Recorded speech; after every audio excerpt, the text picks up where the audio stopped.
नमस्कार, मैं हूं संदीप अखिल। आप देख रहे हैं देसी टॉक। देसी टॉक में आज हमारे साथ हैं छत्तीसगढ़ विधानसभा के पूर्व अध्यक्ष प्रेम प्रकाश पांडे जी। पांडे जी, स्वागत है आपका देसी टॉक में। जी नमस्कार। बातों की शुरुआत करते हैं। आप छात्र राजनीति से जो है राजनीति में आए हैं, तो वर्तमान समय में जो छात्र राजनीति होती है और आपके समय में जो छात्र राजनीति होती थी, उसमें क्या अंतर आप महसूस करते हैं? देखिए, अंतर तो जैसे पीढ़ियों के अंतर होते हैं उसमें ज़रूर होता है। पहले जब हम लोग आए तो इमरजेंसी का दौर था और इमरजेंसी के खिलाफ संघर्ष करने के लिए पूरे देश भर में नौजवान निकले थे। हम लोग भी कॉलेज में पढ़ते थे, कॉलेज में जुलूस निकला, उसमें चल दिए। और फिर वहाँ से अखिल भारतीय विद्यार्थी परिषद, फिर एक विचारधारा से जुड़ करके चलते आए। उस समय भी NSY था और विद्यार्थी परिषद, AISF भी था कम्युनिस्टों का। बाद में SFI ये हुआ, पहले AISF ही ज़्यादा था। तो उस समय जो था थोड़ा वैचारिक आधार पर लोग ज़्यादा जुड़ते थे। अभी भी विद्यार्थी परिषद और NSY दोनों छात्र संगठन काम करता है और दोनों की कार्यशैलियों में जैसे पहले था वैसे अभी भी अंतर है। लेकिन उस समय पूरे देश का जो वातावरण था वो सोशलिस्टिक पैटर्न पे ज़्यादा था। ठीक कह रहे हैं जी। तो सोसाइटी ओरिएंटेशन जो है हमेशा आदमी सोचता था। अब क्या हो गया कि जैसे जैसे कालखंडों में परिवर्तन हुआ, अब 75 का दशक आप देखोगे तो उस समय सबसे पहले जो चीज़ होती थी सोशलिस्टिक, इसलिए मैं बोल रहा हूँ कि उस समय आर्थिक जो संपन्नता थी देश का हो कहीं का भी समाज का, वो उतना नहीं था। तो आर्थिक आधार पे समाज की ज़्यादा बात होती थी। रोटी कपड़ा मकान प्रायोरिटी था। आज आप देखोगे तो रोटी कपड़ा मकान जो है उसकी आवश्यकता पूर्ण हो गई है। अब जो हो रहा है, अगर मैं एक लाइन में बोलूं तो उस समय साधनों का अभाव था। बिल्कुल। इस समय साधन बहुत है, साधनों में गुम जाने का ज़्यादा प्रभाव दिख रहा है।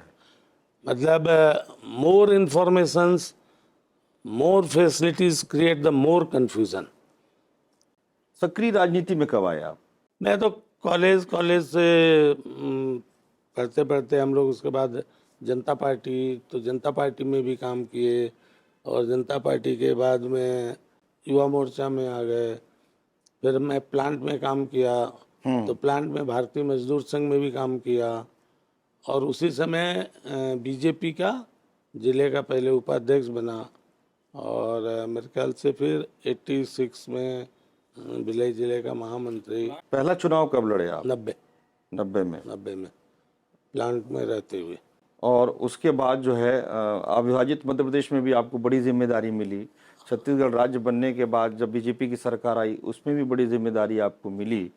कहाँ पाते हैं भारतीय जनता पार्टी को वर्तमान में 2023 में आप?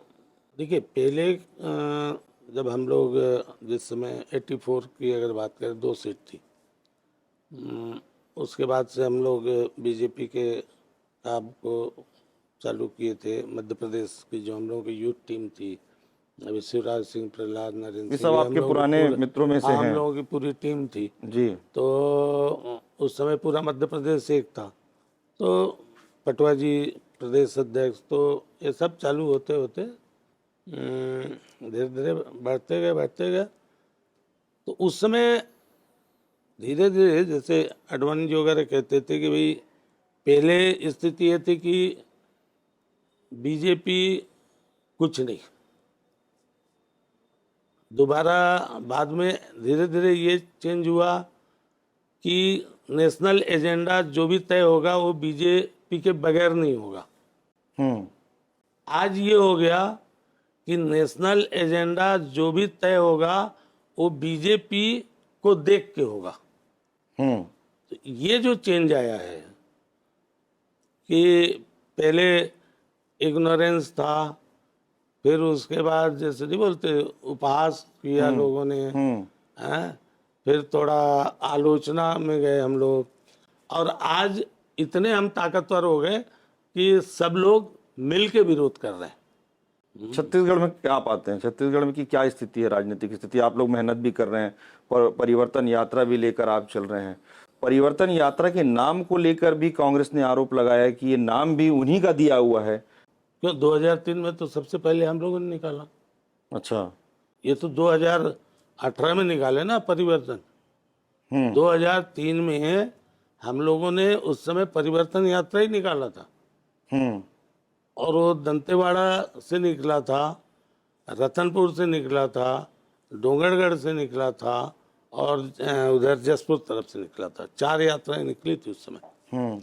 तो हम लोग तो पहले हमारा मॉडल था, तब बोले 18 में आपने चुरा लिया। तो ये तो क्या है, कांग्रेस पार्टी नंबर 1 की झूठ बोलने वाली पार्टी है। उसका जो पॉलिटिकल डीएनए है ना, सिर्फ झूठ पे आधारित है। राहुल गांधी जी की लगातार यात्रा चल रही है, ट्रेन की भी यात्रा वो कर रहे हैं। प्रियंका जी भी आपके जो है दुर्ग में उनका कार्यक्रम आयोजित हुआ, और इसका कितना प्रभाव पड़ेगा चुनाव में? देखिए, ये सब भीड़ बुला करके ले आए हैं। वो तो आप लोग भी बुलाते हैं। हाँ, तो उसका परिणाम आया ना। तो अगले जो अभी जो नहीं, होगा, अभी जो अब आ रहे हैं ये कार्यकर्ता आ रहे हैं हम लोगों के। अच्छा। ये सरकारी भीड़ आ रही है, कलेक्टरों की ड्यूटी लगी है। प्रियंका गांधी आई तो स्कूल सारे बंद कर दिए गए, प्राइवेट सारे बस ले लिए गए, मितानी, आंगनबाड़ी, कौन सहायिका, किसको किसको ड्यूटी। और उसके बाद राहुल गांधी आए थे तो क्या हुआ, खाने में यहाँ युवा मितान में लूट हो गई। ट्रेन में घूम रहे हैं, ये कोई नया नाटक नहीं है। राहुल गांधी का याद करो आप 2014, कौन कलावती लीलावती क्या खा रहे थे, बस में घूम रहे थे, हैं, लोकल ट्रेन बॉम्बे में घूम रहे थे, यूनिवर्सिटीज जा रहे थे, सब जगह कांग्रेस ये गए। भी कहती है कि भारत जोड़ो यात्रा से बीजेपी डरी हुई है। और सुनो तो आप, और वो क्या, एक बार 2014 का याद करो आप लोग। सोनिया गांधी, राहुल गांधी सारे कायम जा रहे हैं हम इकोनॉमिक क्लास में जाएंगे। एक दिन गए इकोनॉमिक क्लास, उसके बाद खत्म। तो ये इलेक्शन स्टैंड शुरू से हम लोगों ने देखा। कांग्रेस के बड़े नेता आते थे, पिक्चरों में भी जैसे देखा ना, मार एक बच्चे को उठा लिए गोदी में, बड़ा लाड़ करते हैं, बच्चा भले उनका धोती गीला कर देता है। ये पूरे कांग्रेस के नेताओं का राजनीतिक नौटंकी में एकदम महारत हासिल है। जनता बहुत आगे निकल गई, बहुत चीज़ों को सोच रही, देख रही है। आपके पास ट्रेन से अगर जाने लायक है तो कोई ट्रेन से जा रहा, कोई प्लेन से जा रहा, आपके पास सारी सुविधा है। आप तो 18 घंटे में आप मतलब टाइम बचा करके, आपको ज़्यादा से ज़्यादा जब टाइम सेविंग करने के आपके पास संसाधन है तो आप उसको तो ज़्यादा से ज़्यादा प्रोडक्टिव बनाना चाहिए।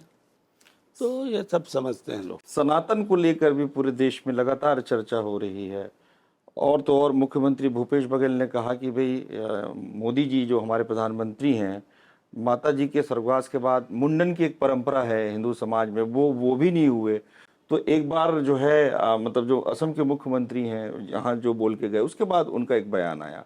इसे आप कैसे लेते हैं? राजनीति किस ओर जा रही है? सनातन की जहाँ तक बात है, सनातन के खिलाफ जो डीएमके के स्टालिन ने बोला, खड़गे मल्लिकार्जुन खड़गे के लड़के ने बोला, प्रियंका खड़गे, जो भाषा इन लोग यहाँ बोल रहे थे, राहुल गांधी यही विदेश में सेम टाइम में बोल रहे थे। वास्तव में कांग्रेस सनातन विरोधी है। कांग्रेस के डीएनए में सनातन का विरोध है। अभी जरूर चुनाव को देखते हुए ये गमछा लेके चल रहे हैं। जहाँ तक मुंडन और इसका सवाल है, जो अग्नि देता है, जो ये करता है, वो अपना क्रियाक्रम करता है, उसकी बनी हुई है। अलग अलग जगह पे अलग अलग रिचुअल्स हैं। आप दक्षिण के अगर ब्राह्मणों को देखोगे तो वो लुंगी पहन के और तिलक ऐसा लगाते हैं, उत्तर का ब्राह्मण ऐसा लगाता है।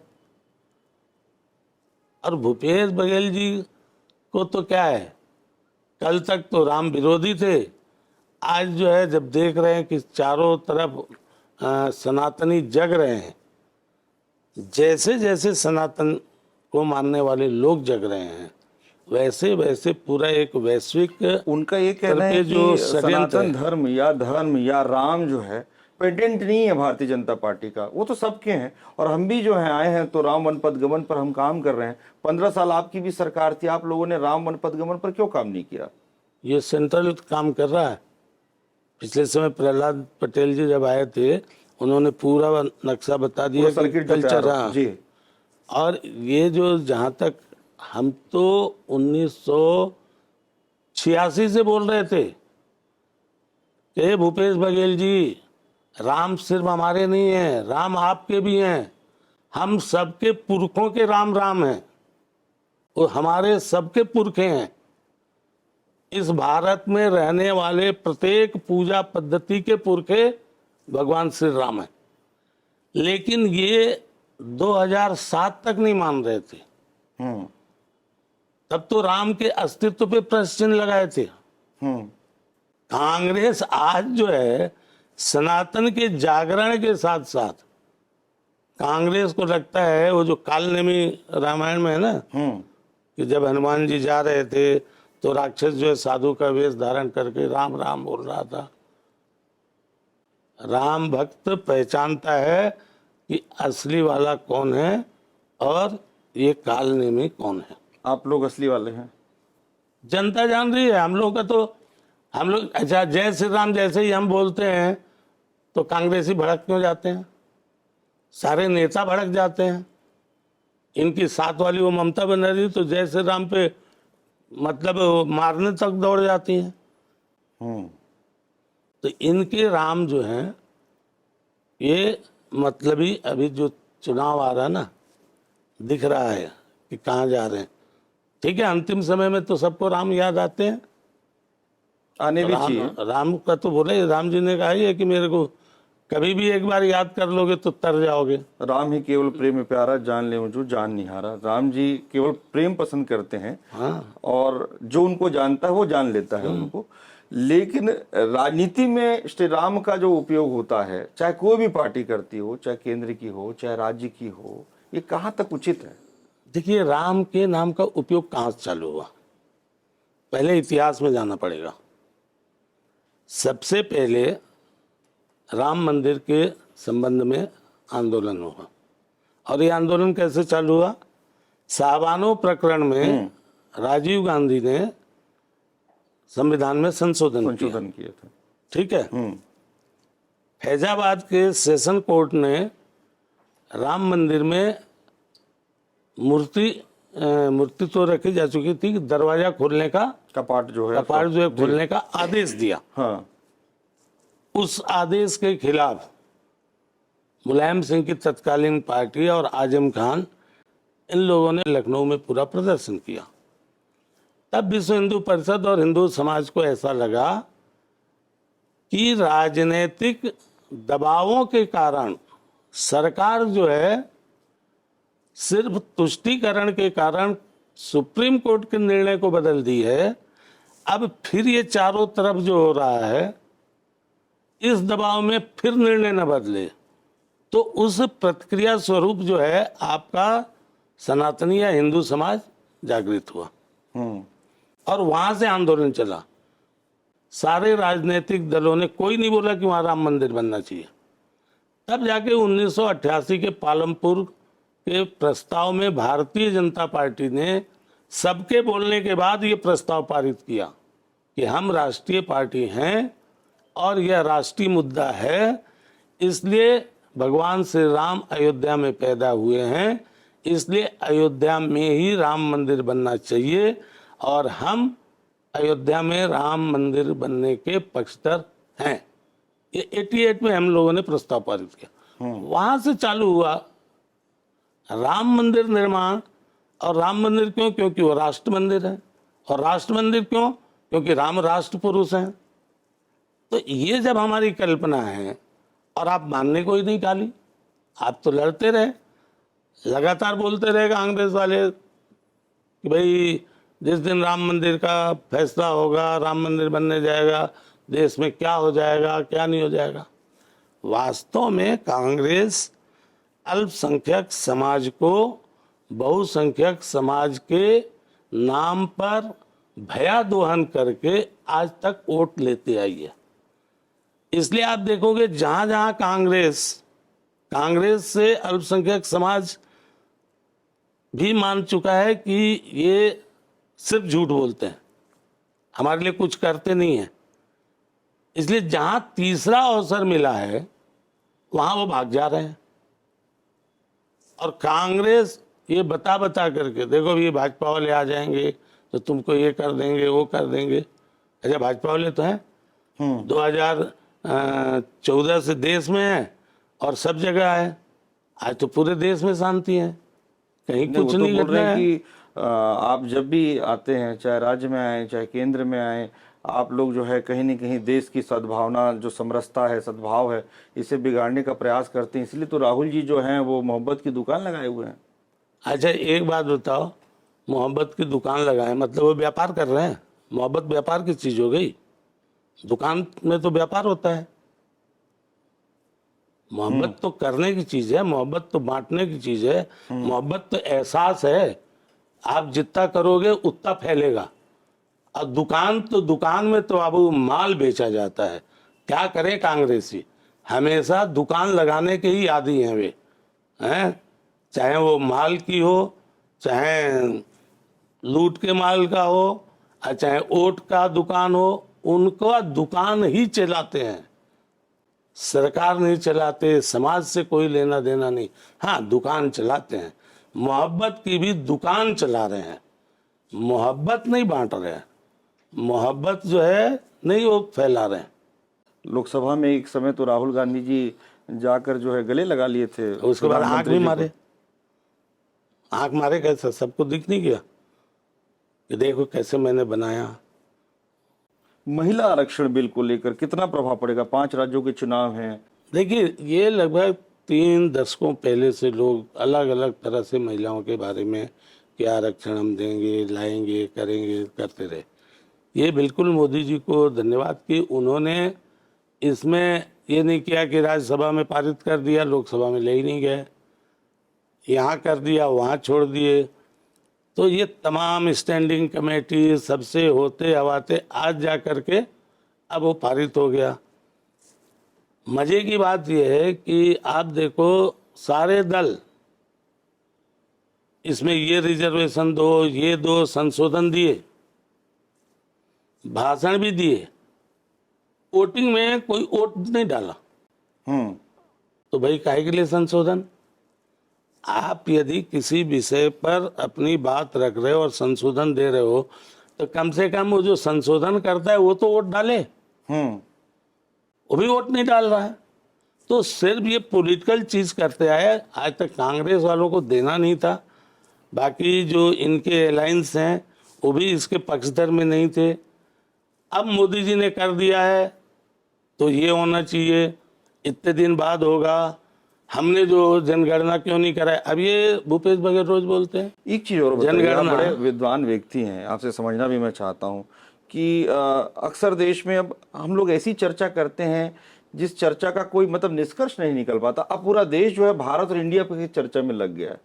तो यदि इंडिया से भारत हो जाएगा और भारत यदि इंडिया था, इसका कितना असर पड़ता है? या कहें देश में, राष्ट्र में जो युवा हैं जो इस भावना को समझते हैं, क्योंकि हम सब भारतीय हैं, और यदि कोई दल या कोई गठबंधन अपना नाम इंडिया रख लिया है इसलिए इंडिया से भारत हम कर रहे हैं, ऐसी भी बातें आती हैं। आपका क्या मानना है?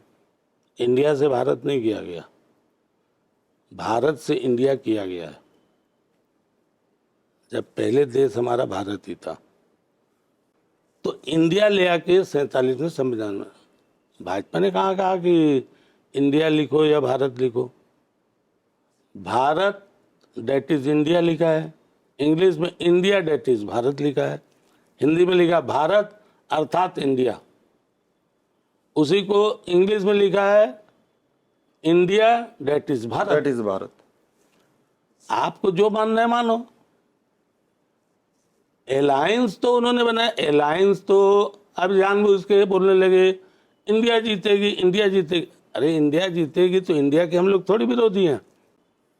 तो अलायंस का उपनाम जो है एब्रिविएशन में वो आएगा, इससे किसी को चिंता नहीं है। हाँ, भारत का हम लोग को याद है कि 90 में जब हम लोग पहली बार मंत्री बने तो भारतीय जनता पार्टी की सरकार बनी, तो सब लोग पहले कुछ भी साइन करते थे इंग्लिश से हो, तो हम लोग मंत्री थे तो बोले नहीं कि सारे मंत्री हिंदी में हस्ताक्षर करेंगे।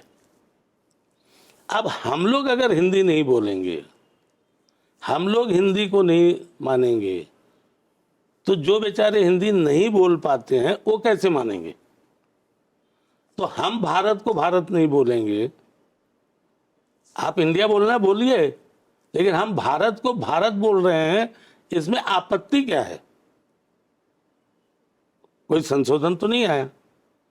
अरे भारत को हम भारत बोल दिए तो आप कांग्रेस वालों को दिक्कत हो रहा है भाई। तो भारत हम बोल रहे हैं, आपको इंडिया अच्छा लगता है, आप इंडिया बोलिए, कौन मना किया है? जी, छोटे छोटे प्रश्न की कांग्रेस जो है वो कह रही है कि 75+ इस बार हम जीत के आएंगे। इनकी सेंट्रल लीडरशिप ने क्या कहा कि हम सामूहिक नेतृत्व में लड़ेंगे। वो तो यहाँ पर भी जब भी रमन सिंह जी चेहरे थे, लेकिन बोला जाता था कि नहीं नहीं नहीं नहीं नहीं सामूहिक ऐसा नहीं, नेतृत्व नहीं में हम लड़ रहे हैं। वो रमन सिंह के ही इसमें था। अच्छा, इनको बार बार भरोसे का सम्मेलन क्यों कराना पड़ता?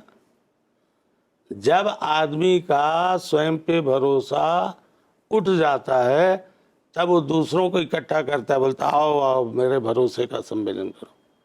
भरोसे का सम्मेलन क्या, भरोसा है तो भरोसा है, लेकिन भरोसा तो एक दूसरे पे नहीं है।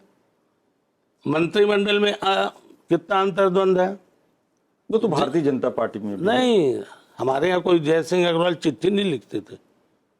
नहीं, जैसे आपके समय में ये बोला जाता था कि दुर्ग में भाई ये प्रेम प्रकाश पांडे जी का गुट है, ये सरोज पांडे जी का अलग गुट मुद्दा है, हो ये गया। जी मंत्रिमंडल में मतलब एक दूसरे के खिलाफ लिखने का, जी जी वो तो परसेप्शन बनाना अलग परसेप्शन है। बना, हाँ। लेकिन यहाँ तो लेटर लिखे गए।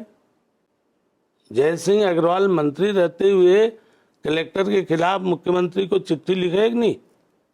टीएस सिंहदेव ने मंत्री रहते हुए चिट्ठी लिखा कि नहीं कि हमारे विभाग में काम नहीं हो रहा है और मैं ग्रामीण विकास का मनरेगा का काम नहीं कर पा रहा हूँ, ये नहीं, इसलिए मैं ये विभाग छोड़ देना चाहता हूँ। अब इससे बड़ा अंतर्द्वंद क्या हो? तो एक दूसरे का वहां पे भरोसा नहीं है, पार्टी के वालों का इन पर भरोसा नहीं है, इसलिए अब ये भरोसे का सम्मेलन कर रहे हैं, ये भरोसा ढूंढने निकले हैं। और जनता का भरोसा तो समाप्त हो गया, वो दिख जाएगा। हमारे साथ थे भारतीय जनता पार्टी के वरिष्ठ नेता प्रेम प्रकाश पांडे जी। पांडे जी, बहुत बहुत आभार, धन्यवाद आपका। धन्यवाद।